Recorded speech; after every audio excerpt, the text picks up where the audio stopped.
Howdy Internet, I'm Zach, and I am here today to do a review of Quentin Tarantino's newest film, The Hateful Eight. The Hateful Eight stars Samuel L. Jackson, Kurt Russell, Jennifer Jason Leigh, and Walter Goggins. There's also a plethora of other actors and characters that I'm not going to go into.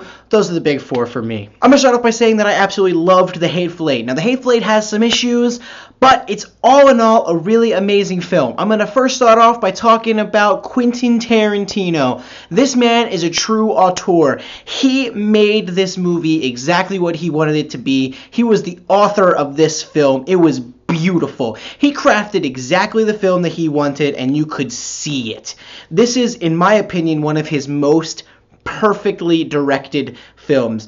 Some of his other films are better. I like them more. They're more fun. They say better things. They are more substantial. But this film is beautifully directed. Like, holy crap. There are things that you will see in this movie that will blow you away.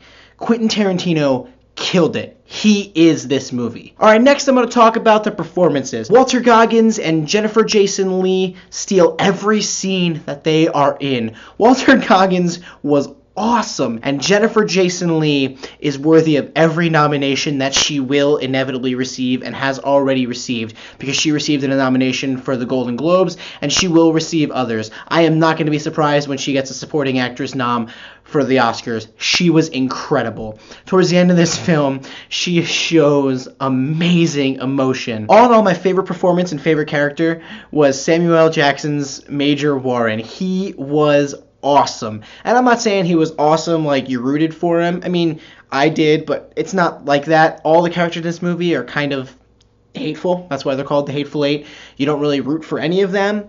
But Major Warren had a backstory. He was so incredible. And Samuel L. Jackson, you could see the emotion in his eyes. It was great. Again, I might call this back to direction, but Samuel L. Jackson also killed it. I think it's because he's so comfortable working with his friend, Quentin Tarantino, that he puts on performances like this for him. You could just see that he was in a zone of comfort, that he could truly be the actor that he needed to be for this role. It was great. The next thing I'm talking about in this film is one other character in this movie, and that's the winter weather.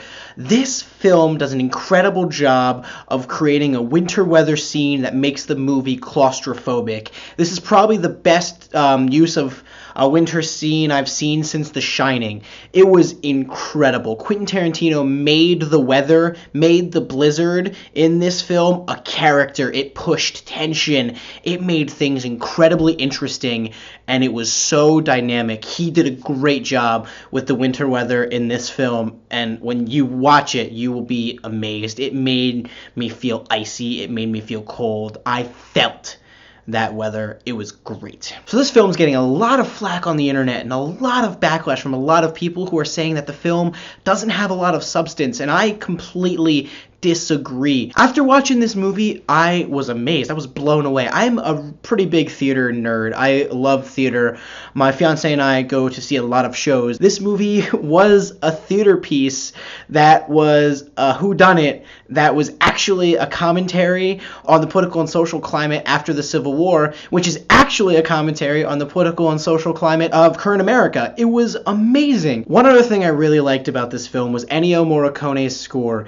It created so much tension, and there was scenes throughout this film, particularly scenes in, I believe, the first half of the film, where the score is reduced to what sounds like just beeps, and those beeps cause so much tension. They really create scenes that you're just hanging on the edge of your seat waiting for something to happen, and it's just beautifully crafted. It just goes to show you the teamwork used in this movie. Ennio Morricone and Quentin Tarantino knew what they wanted to do with these scenes, and they did it. They performed. By now you know that I really liked The Hateful Eight, but that does not mean there aren't issues with the film. One issue I had with the film is that at the beginning of the second half of the film, there's a certain aspect of the film that really throws me off. Tarantino does something, and it progresses through the second half of the film that just took me out of it, and I don't think it needed. And I think if I would have seen the film on the 70mm Roadshow, it would have made more sense. but in the theatrical release, I didn't like it. And it's reminiscent of other things that Tarantino has done in other movies that have kind of thrown me off. There's always like that one little thing in his films that like it's kind of quirky. One other thing I didn't like about this movie was its length. I don't think it was obnoxiously too long. I actually enjoyed sitting there and like learning with the characters and growing with the characters and going on the adventure with the characters. But I think there were a few scenes that could have been cut out that would have made the runtime a little shorter and not messed with the pacing so much. But all in all, guys, I really, really liked The Hateful Eight, and that's why I'm going to give The Hateful Eight by Quentin Tarantino a 9 out of 10.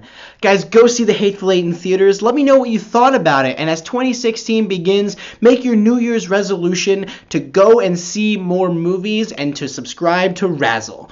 Anyway, guys, with Razzle, I'm Zach. Have a great day.